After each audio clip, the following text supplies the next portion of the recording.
Doctors have begun to discover some unnerving side effects to the disease they're calling the Wu flu, or the Kung flu, or the Flu Manchu, or the Chinese Communist plot to destroy America. Although some are calling it the coronavirus with complete disregard for any bigotry that may cause against Mexican beer manufacturers. What was I talking about? Oh yeah, doctors have discovered side effects of the Chinese flu. For instance, some reporters who have been covering President Donald Trump's press conferences seem to be suffering the side effect of becoming smaller and smaller until they appear as insignificant and ineffective as teensy tiny little ants, except with human heads and big mouths that keep shouting irrelevant but wildly hostile questions in high-pitched voices that are barely even audible anymore, but just come through the television speakers like one of the songs sung by the Munchkins in The Wizard of Oz, except very dim and far away.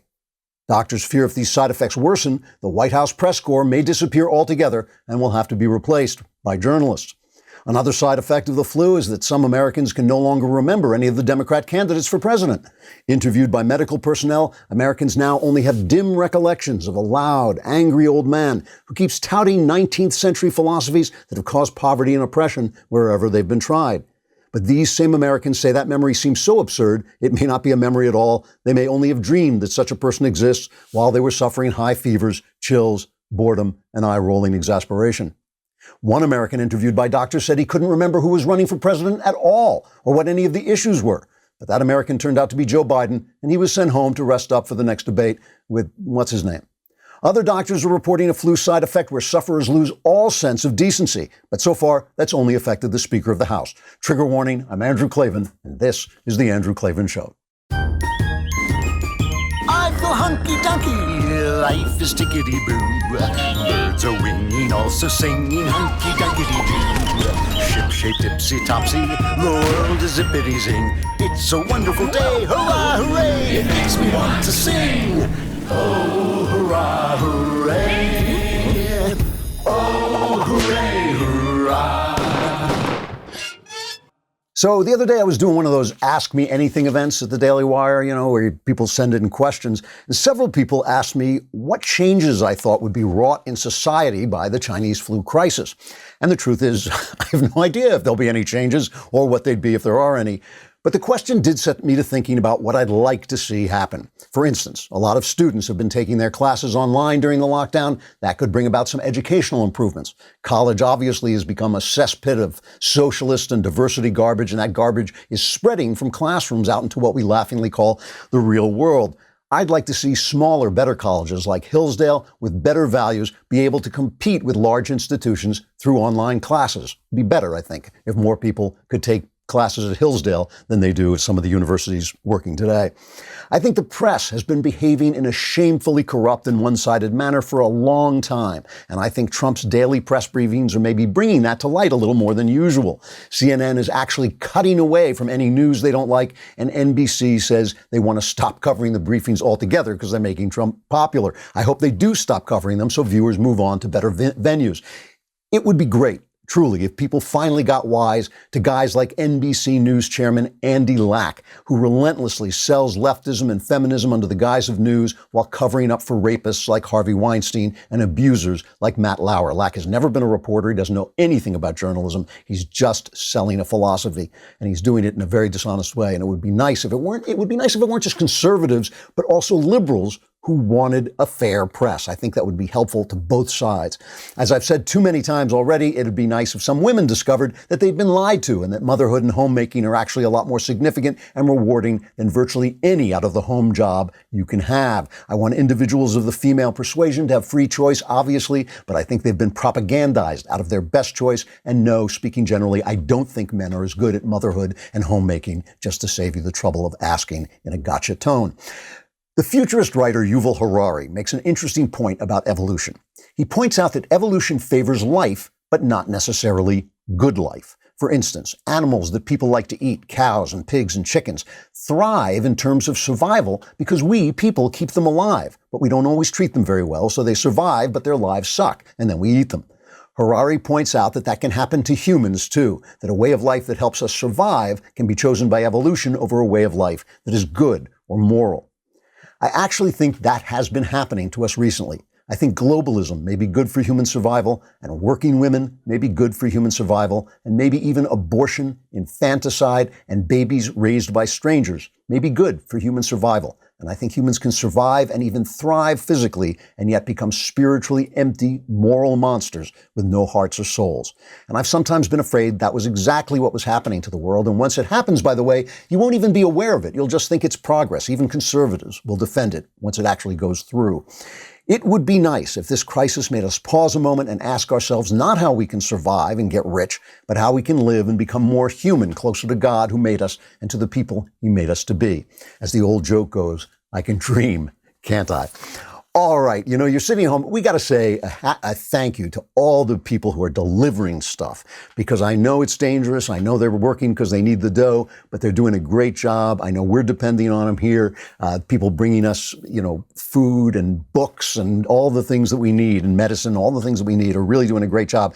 And it would be great if they were bringing you some stuff from Bespoke Post, because Bespoke Post sends guys only the best stuff, and they send it every month. So whether you're looking to commemorate an occasion with a champagne saber, we all need a champagne saber, or toast perfectly aged winter cocktails, Box of Awesome from Bespoke Post has you covered, from style and grooming goods to barware, cooking tools, and outdoor gear. Box of Awesome has carefully built collections from every part of your life. I got a really nice DOP kit from them. I've been using it all the time. To get started, what you do is you take a quiz at boxofawesome.com, and your answers will help them pick the right Box of Awesome for you. It's free to sign up, and you can skip a month or cancel any time. Each box costs only $45, but has over $70 worth of gear inside. Get 20% off your first monthly box when you sign up at boxofawesome.com and enter the code Klavan at checkout. That's boxofawesome.com, code Klavan, for 20% off your first box, which actually contains the secret on how to spell Klavan, which you're going to need. Speaking of Klavan, I will be on All Access live tonight at 5 o'clock California time, or whatever o'clock that is your time. I guess it's 8 o'clock if you're on the East Coast, but who cares? Come on. I mean, this is where it's all happening. This is All Access Live. It's a lot more relaxed than our normal programming. If you are a subscriber, you can ask questions, and I will answer them while I'm talking. And I would love to hear from you. I really would. So please come on. This is less focused on bringing you news and information. It's more about sitting down with you at the end of a long day and just not being so isolated, so we can all talk together. We've been getting a lot of amazing messages from our Daily Wire community during these trying times, and we can see that they're coming from a positive, heartfelt place. I think these live streams are great for not just for our viewers, but for us over here as well. They really are, I'm telling you. So thank you for that. And the show is intended for our All Access members, but during this national emergency and time of isolation, we've opened it up to all our members, and in doing so, we've accelerated the launch. So please let us know what you think of it. That's at 8 p.m. Eastern, 5 p.m. Pacific. I will be there tonight. I always tell you that you get tomorrow's news today here, and it is really interesting. The epidemiologist who put out that highly cited report from the Imperial College in London. This was the report that made everybody panic and shut everything down. There's a guy named Neil Ferguson. He has drastically revised his numbers. He was saying that there would be 2.2 million dead from the flu in the United States, 500,000 in the UK. He has toned that down immensely. He now says that in the UK it'll be 20,000 or far fewer people, and a lot of those people would have been dead by the end of the year anyway, because they're old. Those were the kinds of numbers I told you my friend was sending to me. That is very much online with those numbers. So you heard it here first. I mean, look, I think this is a really important turn, because this is the thing. This is when before London locked down, they were saying, we'll let young people go out and get infected so that they'll develop immunities. And then they got this report from the Imperial College and they went nuts and they said, oh, that's not going to work. So right now it's looking like things may be a lot less bad than people said they were. You heard it here first. You always hear everything here first. That is what we're here for. All right. So let's talk about what's going on in the news. There's a $2 trillion relief package now that's been voted on by the Senate. It got, I think, everybody 96-0 voted on it, so you can bet it is lousy. The thing is, it's funny. I love the way people report about this. They get shocked. They're shocked that people have loaded garbage into this. I think there's $25 million in here for the Kennedy Center. That's really something we really need. It's the Kennedy Center for the Arts in Washington. This is all Pelosi. Pelosi did all of this. Lindsey Graham is being his typical realistic self. He says he can stand some bad stuff to get the good stuff, which is help for the unemployed and for businesses, which is very important, and for the economy. Here's Graham talking. There's a lot of good in this bill. I'm going to vote for it. They're medical supplies that nurses and doctors and hospitals need. Mnuchin's done a good job, very much, trying to keep the Democrats from putting the Green New Deal into the bill. But here's what we've done. In the name of doing good, we're going to make it hard for the next 4 months for employers to find workers, and we're going to incentivize people to leave the workforce because the first time in my lifetime, America will pay you more not to work than work. I can tolerate some bad to do some good. I've made deals. I know what it's like to negotiate with the other side. But really, do we need to be giving PBS more money now when people are dying?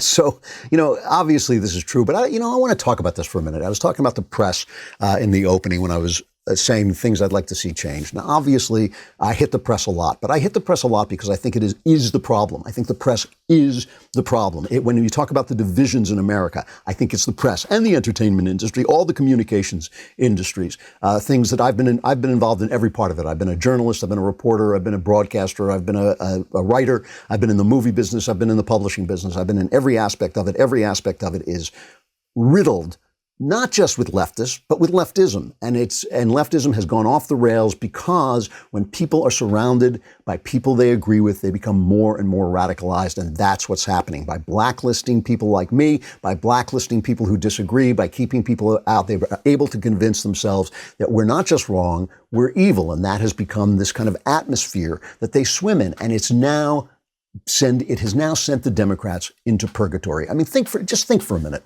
about the first 3 years of Donald Trump's candidacy and put aside my objections to Donald Trump, my problems with him, put aside any objections you might have to Donald Trump.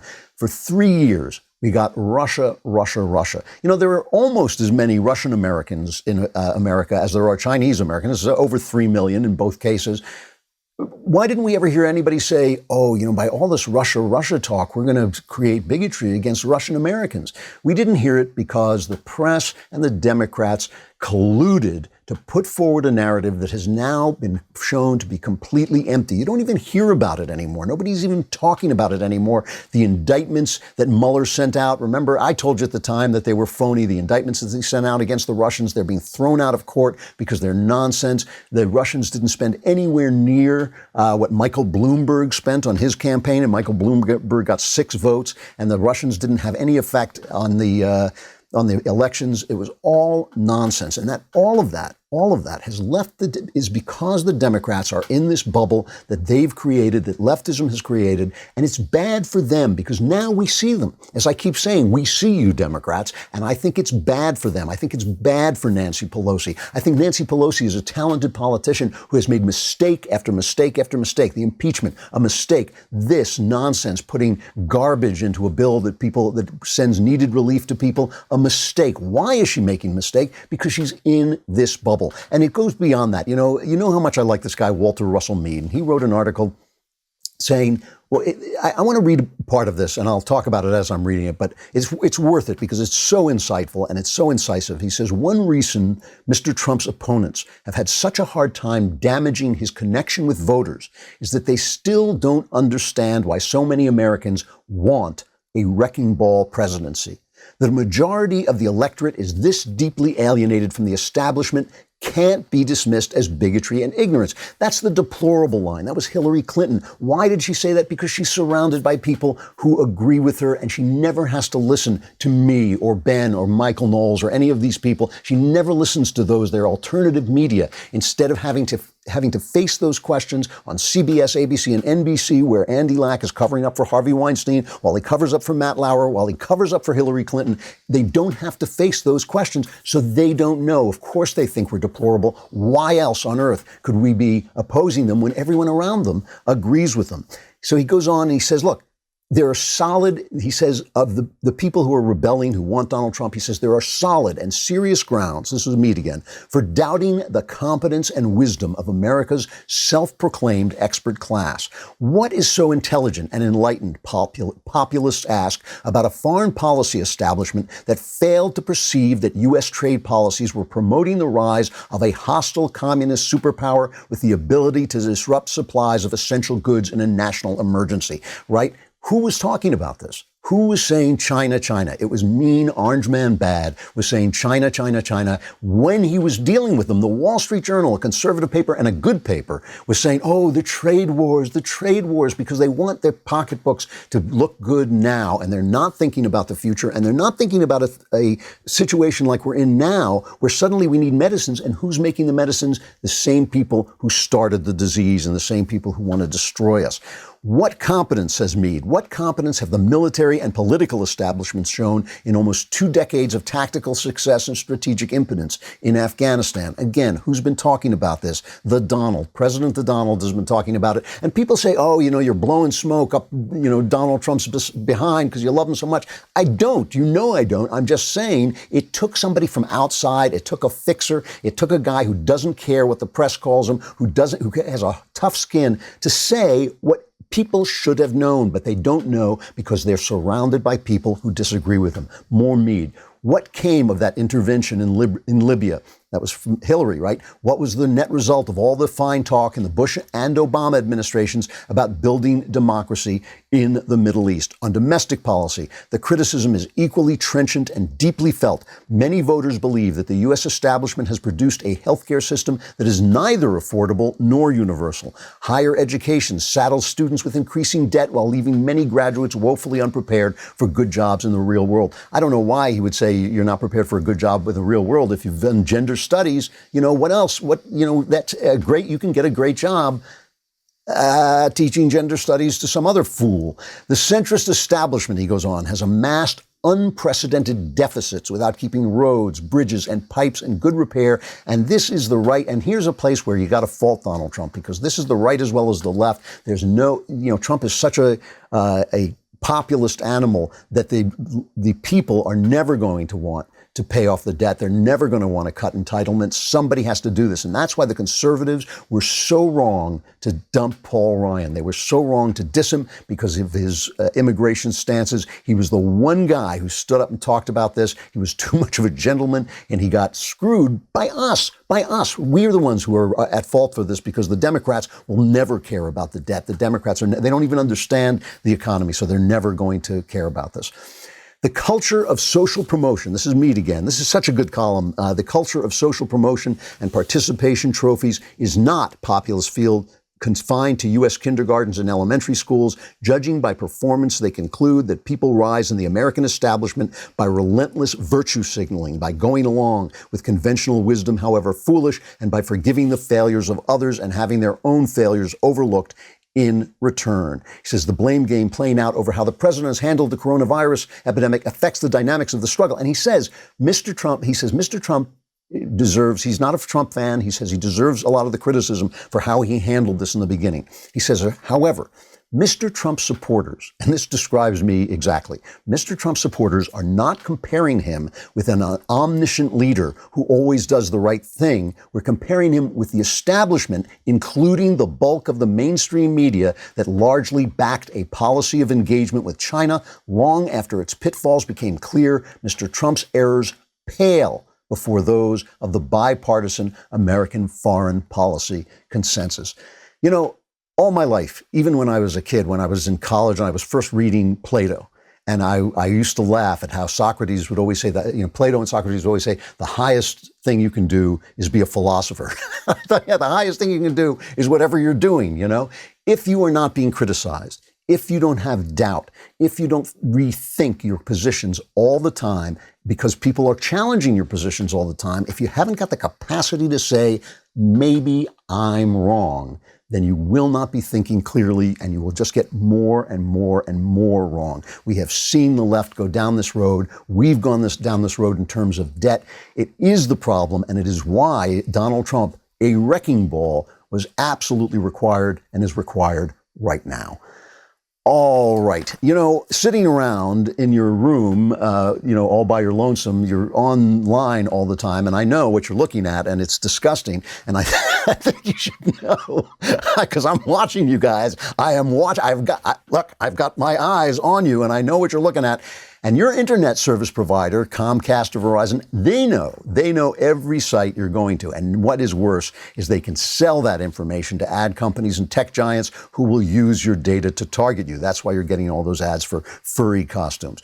ExpressVPN puts a stop to this. It creates a secure, encrypted tunnel between your device and the internet so that your online activity can't be seen by anyone. ExpressVPN works on everything, phones, laptops, even routers, so everyone who shares your Wi-Fi can still be protected even if they don't have ExpressVPN. And the best part is using ExpressVPN is as easy as closing the bathroom door. That's in the copy. I would never have said that, but it is easy. You download it in a second. It works behind the scenes. It's great. So if you're like me and believe your online activity is your business and mine really has to be protected, secure yourself by visiting expressvpn.com/Klavan today. Use my exclusive link, expressvpn.com/Klavan, and you can get an extra 3 months free. That's expressvpn.com/Klavan. You do not want anyone else to find out how you spell Klavan.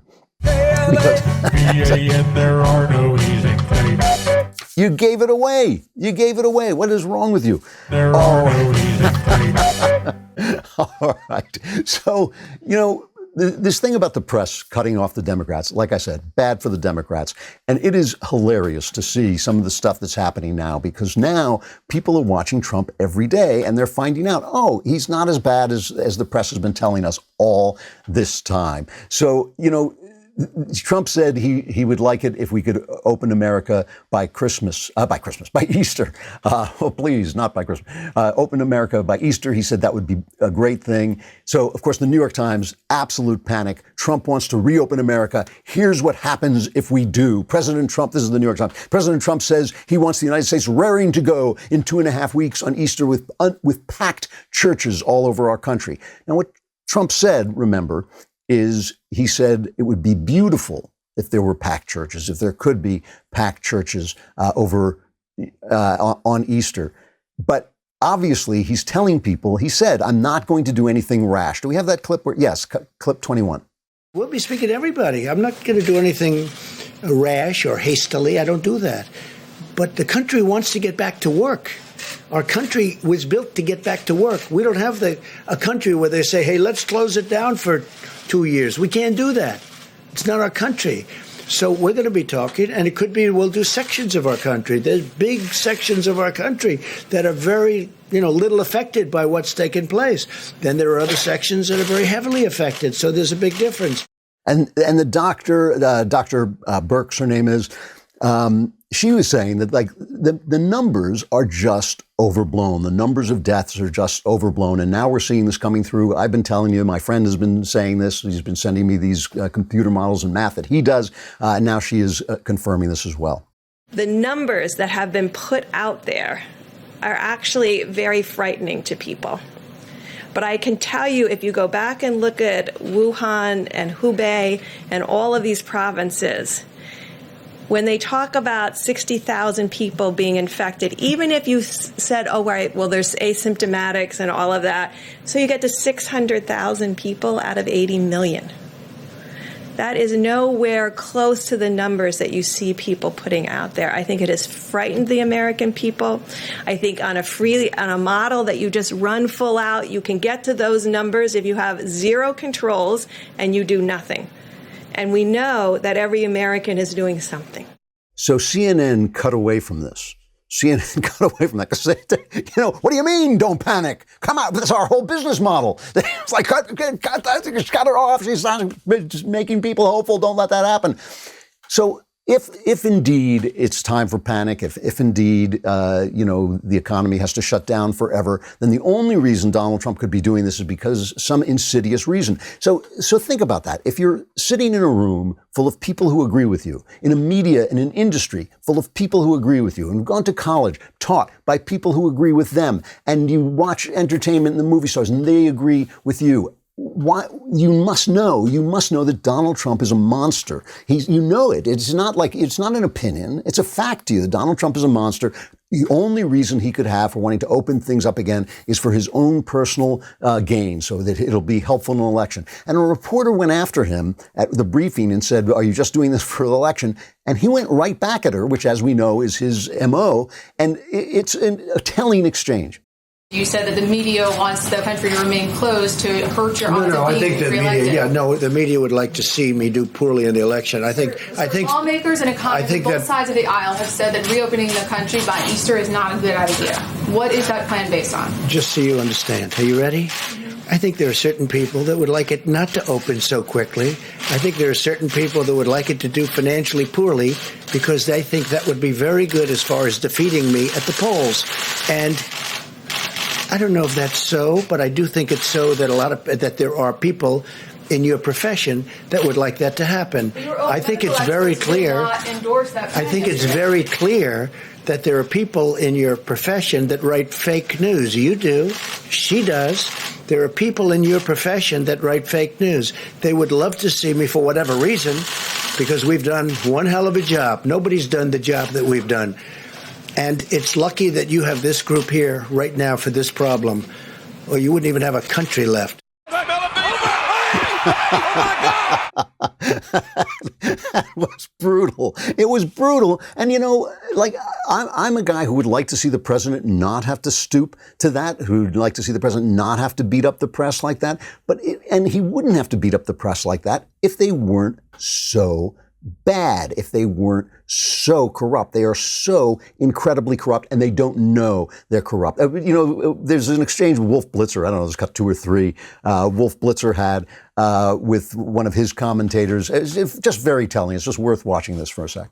You did hear during the course of the president's statement, his response to the questions, he went after the usual suspects, including the news media. Yeah, he went after the news media, making the point that, we'd like to see him do poorly in the election. And so we're rooting against him in this crisis. And that's so ridiculous. We should almost not even dignify it, honestly. Oh, wait, you serious? Let me laugh even harder. She says it's ridiculous. I like Wolf Blitzer saying the usual suspects. This is the thing. First of all, the phrase "the usual suspects," round up the usual suspects, is when they round up the criminals, right? The press are the usual suspects because they're the bad guys. They are the bad guys. And the thing about this is, I keep saying this, when you have a corrupt system, when the system that you're in is corrupt, and the news system is ideologically corrupt, it's ideologically corrupt because they're not hiring enough people who disagree that they can cover the news fairly. You cannot cover the news fairly surrounded by people who agree with you. It can't be done. They keep saying it can. I can be a Democrat and be fair. You can, as long as the guy next to you is a Republican. Then that will make you fair, okay?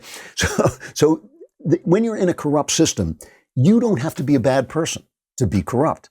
You don't have to be a bad person to be corrupt. If you work in Nazi Germany and you work for the government in Nazi Germany, you're going to be corrupt. You're going to be a bad guy. You may be a lovely person. You may be nice to your wife. You may be nice to your children. You may pat your dog. You may call your mother on Sunday. It doesn't matter. You are in a system that is doing something bad, right? That's why that movie Downfall is so terrific. It shows you people acting honorably and within a system that turns their honor into evil. Well, nobody's going to compare the American press to the Nazis, but it is a corrupt system. It's an ideologically corrupt system. It is based on an idea that is inherently corrupt. When you go to work at the New York Times, you're probably a nice person. You're probably, lovely to the people around you. You probably, dress nicely and take care of yourself and, and think, wow, I'm a good guy. But you're going into a newspaper that has become corrupt, a newspaper where the editor has to fend off protests by 20-year-olds who don't know anything about anything is corrupt. A newspaper that has used this crisis just to continue its attacks on Donald Trump is corrupt. And so, they have that smirk on their faces all the time. Oh, you think we're evil.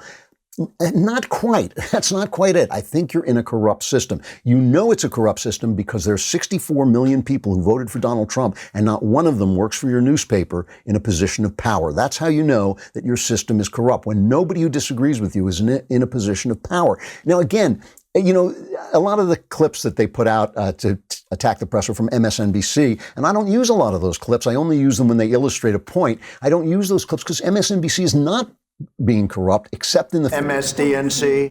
Except in the fact that it bleeds back and forth into NBC. There's simply no difference between the Chuck Todd who appears on MSNBC and the Chuck Todd who appears on NBC. That's the problem. If Fox News and CBS were the same network, that would be a problem. But MSNBC is an openly left-wing organ, and it's never bothered me that they have Rachel Maddow putting her opinions out there, because she has the right to express her opinions, and the people who agree with her have the right to see her.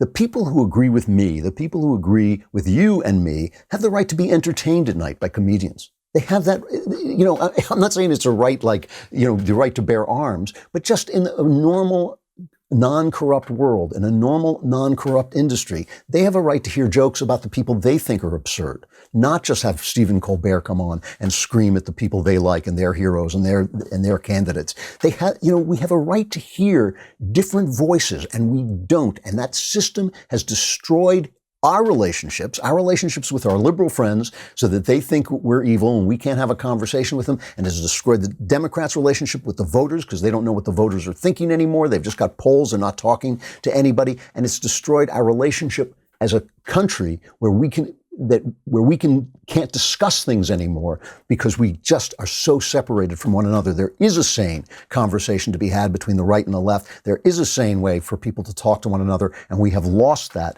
We have lost that way completely because of the press. Now, let me tell you about Stamps.com. Stamps.com, which is great. You know, Stamps.com, the Daily Wire is such a young company.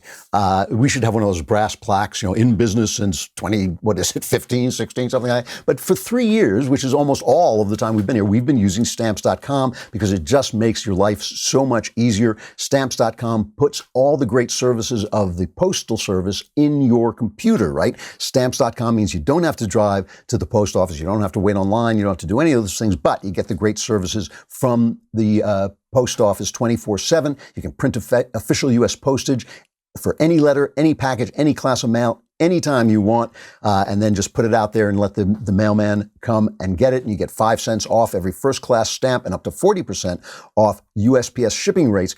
And now, this is cool, right? In addition to offering discounted U.S. Postal Service rates, Stamps.com also offers UPS services with discounts up to 62%. Plus, with Stamps.com, you won't even have to pay UPS residential surcharges. So now they're working with UPS. It's a really good service. Right now, my listeners get a special offer that includes a 4-week trial plus free postage and a digital scale without any long-term commitment. Just go to Stamps.com, click on the microphone at the top of the homepage and type in Klavan. That's Stamps.com, enter Stamps.com, and enter Klavan. Stay safe, my friends, and learn how to spell Klavan. There are no easy things. You're going to need to know how to spell Klavan. All right. We got to say goodbye to Facebook and YouTube. Come over to dailywire.com. Don't forget All Access Live tonight at 5 p.m. Pacific, 8 p.m. Eastern. I will be there. Please come on and please talk to me because I love hearing from you. And come on over to dailywire.com and subscribe so you can do that.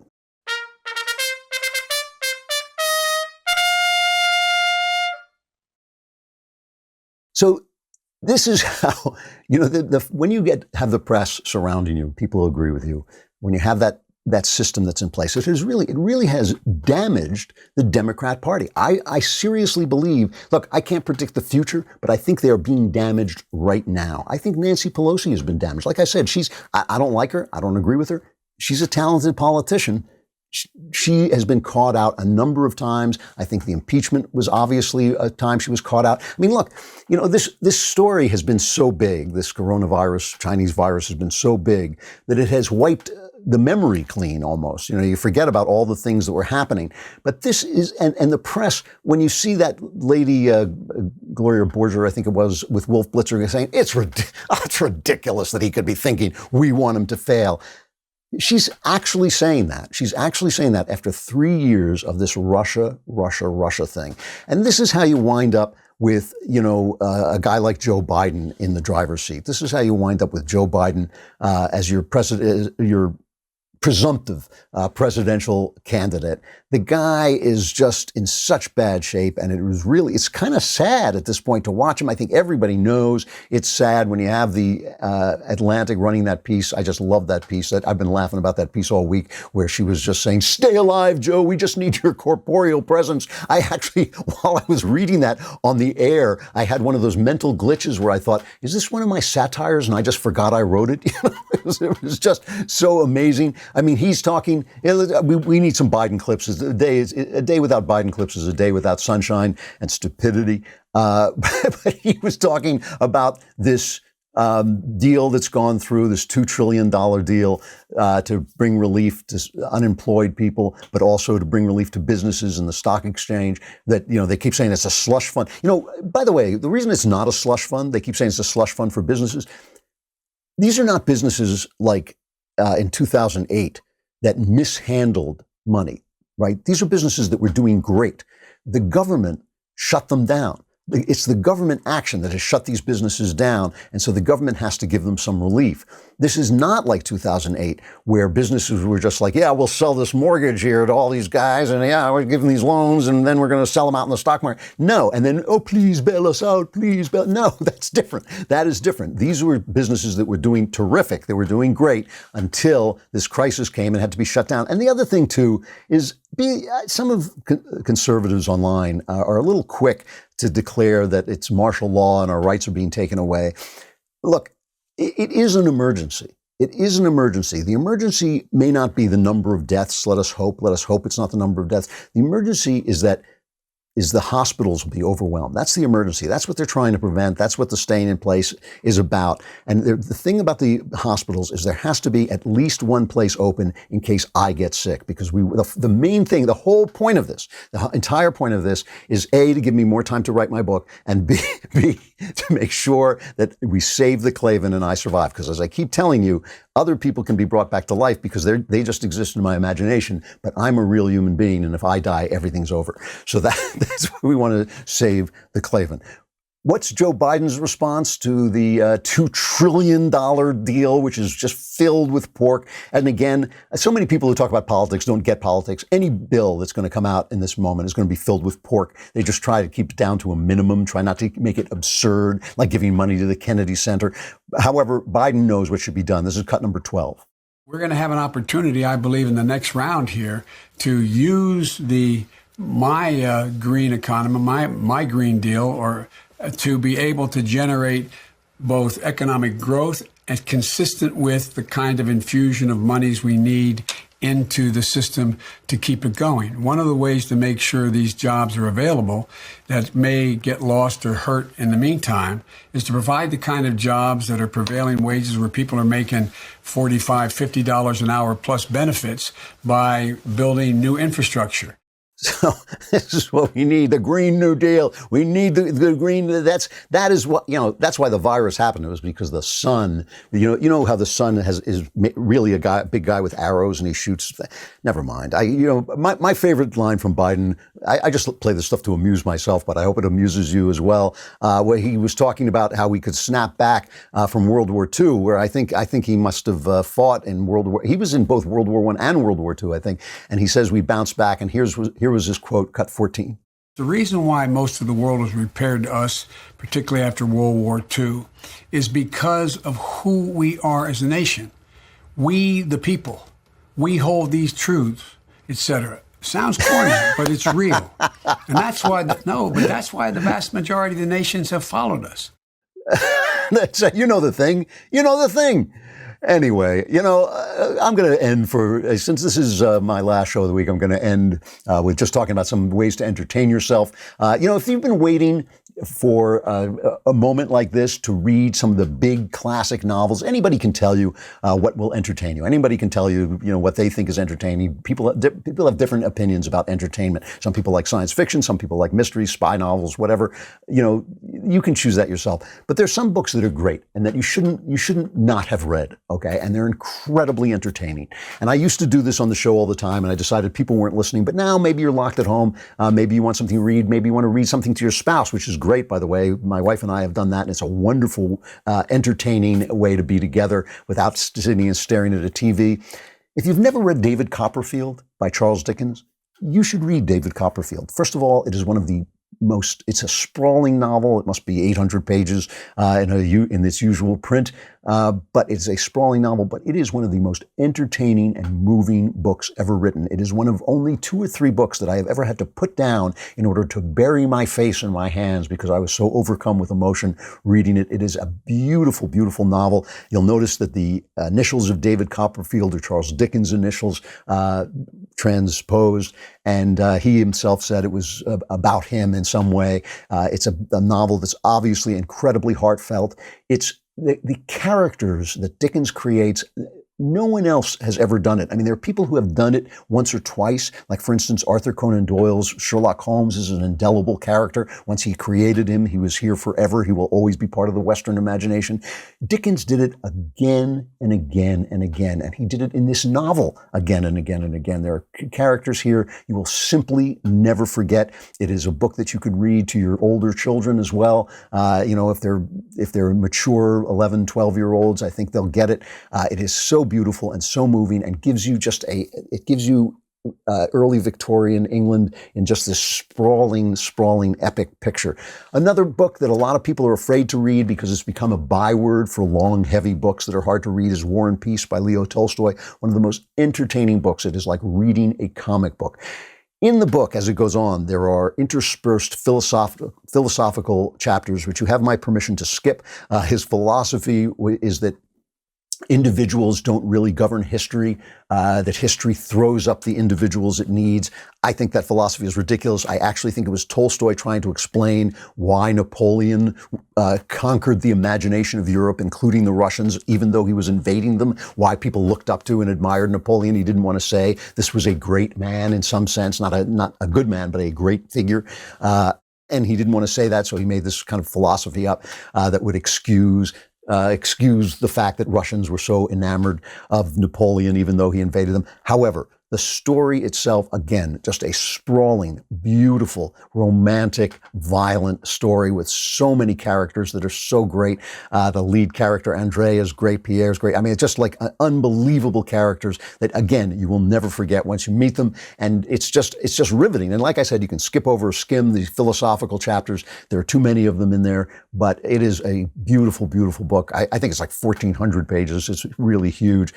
And another long one is East of Eden by John Steinbeck, an American novel, which is just as good as it's possible for a book to get. It is like eating a gigantic cake. I can't even tell you what it's about because it's about these 2 brothers essentially, but it is just a family drama with one of the most fascinating female characters in all of fiction. And because it's American, it may be a little bit more approachable. You'll know the people and you'll know the places more.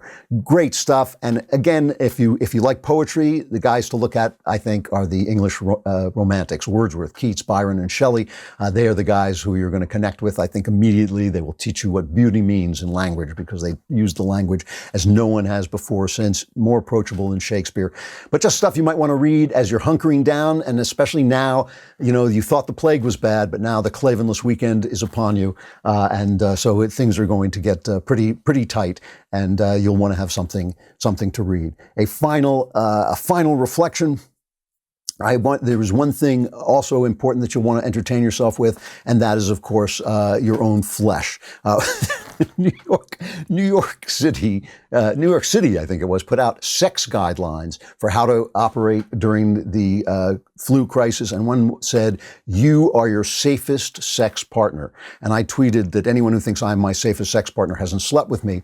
Somebody tweeted back, "I don't like your sense of humor." And my feeling is, don't laugh if you don't like my sense of humor. But just the New York Times has to say, ran an op-ed, "You are your safest sex partner. Betty Dodson wants to help." And Betty Dodson, it turns out, is someone who can counsel you on how to pleasure yourself. So that is what the New York Times is running. It starts with a long description of Gwyneth Paltrow being given instructions on how to pleasure herself, which I have to say is kind of a turn on. But I think that it's wonderful to know that this is what the press is doing. I started talking about how the press is contained around people who agree with him. It is surrounded by people who agree with him. It has made them corrupt. Now we know why. They are essentially committing a masturbatory act of journalism.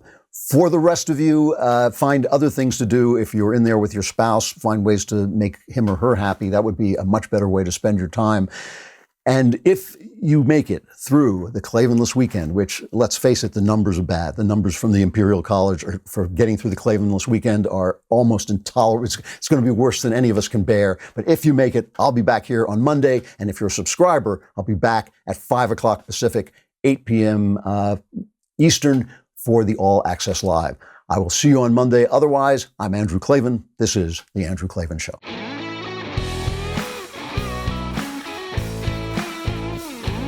The Andrew Klavan Show is produced by Robert Sterling and directed by Mike Joyner. Executive producer, Jeremy Boring. Technical producer, Austin Stevens. And our supervising producer is Mathis Glover. Assistant director, Pavel Wydowski. Edited by Adam Sayevitz. Audio mixed by Robin Fenderson. Hair and makeup is by Jesua Alvera. Animations are by Cynthia Angulo. Production assistants, McKenna Waters and Ryan Love. The Andrew Klavan Show is a Daily Wire production. Copyright Daily Wire 2020. The U.S. Senate passes a $2 trillion coronavirus relief package after days of intense debate. We will examine the good, the bad, and the ugly. Then, more good news on the scientific front of the pandemic, more fury from the mainstream media, and a major Me Too allegation against Joe Biden. We will analyze the evidence and the accuser. Check it out on The Michael Knowles Show.